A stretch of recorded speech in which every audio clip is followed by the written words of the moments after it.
हरे कृष्णा। तो आज हम भगवद गीता के अध्याय 1 के श्लोक संख्या 2 पर चर्चा करेंगे। जैसा कि हमने सोचा है कि डेली भगवद गीता किया करेंगे। तो ये श्लोक में ये श्लोक संजय ने बोला है। और संजय कौन था? संजय एक धृतराष्ट्र का पर्सनल सेक्रेटरी था, सचिव। और ऐसे ही विदुर भी, एक्चुअली भीष्म पितामह में 2 लोग अपॉइंट किए थे, एक संजय और एक विदुर, धृतराष्ट्र को सलाह देने के लिए, क्योंकि ये दोनों लोग बहुत धर्मज्ञ थे और हमेशा अच्छी सलाह ही देंगे, ऐसा भीष्म पितामह को कॉन्फिडेंट था इन दोनों पे, क्योंकि दोनों बहुत धार्मिक व्यक्ति थे और डिवोटीज़ थे दोनों। और इनके संपर्क में आकर धृतराष्ट्र भी कभी डिवोटी बन जाए, ऐसा भीष्म पितामह की आशा थी। तो संजय श्लोक बोल रहा है कि दृष्ट्वा तु पांडवानीकम व्यूढ़म दुर्योधनस्तदा आचार्यम उपसंगम्य राजा वचनम अब्रवीत। इस श्लोक का मतलब क्या है? इस श्लोक का मतलब है कि दृष्ट्वा तु पांडवानीकम। दृष्ट्वा मतलब देखकर, तु मतलब लेकिन, पांडवानीकम, पांडव, पांडव मीन्स पांडव, और अनीकम मतलब सेना। श्री प्रभुपाद जी लिख रहे हैं इसमें, इसके शब्दार्थ में। तो दृष्ट्वा देखकर पांडवों की सेना को, लेकिन ये अब तू क्यों आ रहा है? यहाँ पे पॉइंट ये है कि तू शब्द की यहाँ क्या ज़रूरत है? बट, लेकिन, ऐसा इस यहाँ तो इसकी कोई ज़रूरत नहीं लग रही। लेकिन ज़रूरत है। ज़रूरत क्या है एक्चुअली? हाँ, एक आचार्य हुए थे मधुसूदन सरस्वती, जिनको श्री विश्वनाथ चक्रवर्ती ठाकुर भी अपने टीकाओं में कोट करते हैं और कई आचार्य कोट करते हैं। बहुत फेमस आचार्य रहे हैं। और ऑल दो वो वैष्णव मायावादी, वैष्णव थे लेकिन फिर मायावादी बन गए, तो वैष्णव मायावादी हैं वो। लेकिन फिर भी उनकी टीकाएँ बहुत इंटरेस्टिंग हैं, क्योंकि 99% उन्होंने वैष्णविज़म ही बोला है, लेकिन थोड़ा सा मायावाद है उनके उसमें। इसलिए हम ज़्यादा उनकी चीज़ें पढ़ते नहीं, बट स्टिल कोट करते हैं। तो मधुसूदन सरस्वती लिखते हैं कि तू इसलिए बोला है क्योंकि दुर्योधन ने पहले अपनी सेना देखी, और फिर जब उसने पांडवों की सेना को देखा तो उसने कहा, तो इसलिए फिर वो क्योंकि बहुत घबरा गया, इसलिए संजय ने कहा कि तू। लेकिन जब दुर्योधन ने पांडवों की सेना देखी तो उसकी हवा खिसक गई, इसलिए वो भागा किसके पास गया? अपने गुरु द्रोणाचार्य के पास। तो इसलिए तू शब्द का इस्तेमाल किया जा रहा है।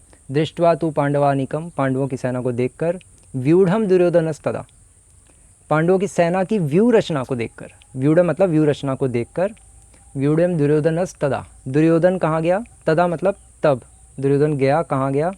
आचार्यम उपसंगम्य, द्रोणाचार्य के पास गया।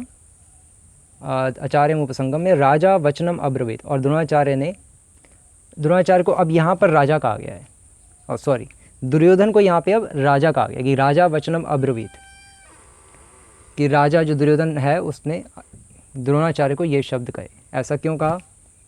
एक्चुअली पहली लाइन में संजय बोल रहे हैं कि दुर्योधन, अब यहाँ पे राजा बोल रहे हैं। तो बलदेव विद्याभूषण जी लिख रहे हैं, हमारे आचार्य, जिनको श्री प्रभुपाद ने ये भगवद गीता डेडिकेट की है। तो बलदेव विद्याभूषण जी और विश्वनाथ चक्रवर्ती ठाकुर की कमेंट्रीज़ को लेकर ही श्री प्रभुपाद ने कमेंट्री लिखी है। अभी हम इसमें से भी पढ़ेंगे। और तो बलदेव विद्याभूषण लिख रहे हैं कि जो राजा वचन, तो राजा वर्ड क्यों यूज़ किया गया? राजा वर्ड इसलिए यूज़ किया गया क्योंकि ये राजा नहीं था। राजा, फिर भी राजा वर्ड यूज़ किया क्यों? क्योंकि ये दिखाने के लिए कि ये राजा था। राजा था मीन्स क्योंकि ये राजनीतिज्ञ था। राजा तो वो होता है जो प्रजा की रक्षा करता है, जिसमें अच्छी दैवी गुण होते हैं, अच्छे क्वालिटीज़ होती हैं। राजा एक बहुत बड़ी पोस्ट है, लेकिन ये राजा के योग्य नहीं था। लेकिन यहाँ पर राजा फिर भी कह दिया है। क्यों? संजय ने कह दिया, क्यों कहा है? इसलिए क्योंकि ये बताने के लिए कि ये राजनीतिज्ञ था, पॉलिटिशियन था ये, और कुछ नहीं था।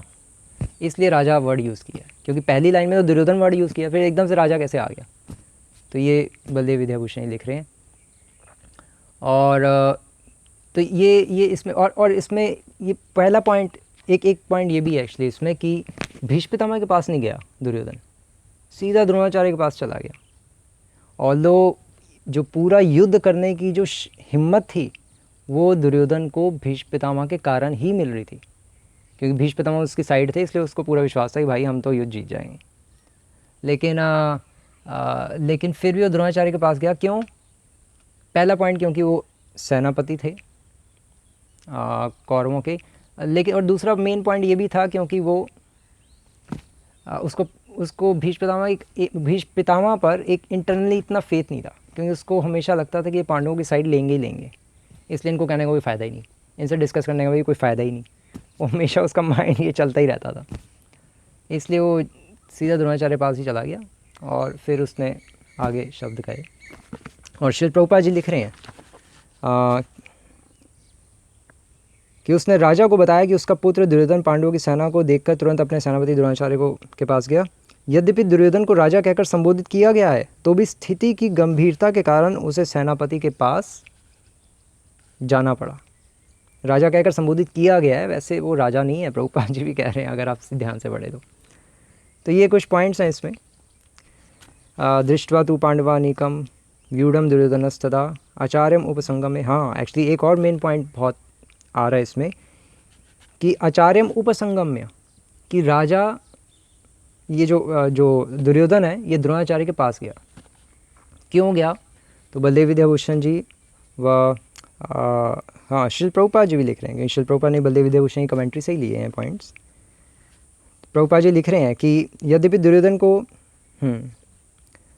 अतएव दुर्योधन राजनीतिज्ञ बनने के लिए सर्वथा उपयुक्त था। क्यों? क्योंकि वो स्थिति की गंभीरता को समझते हुए सेनापति के पास गया।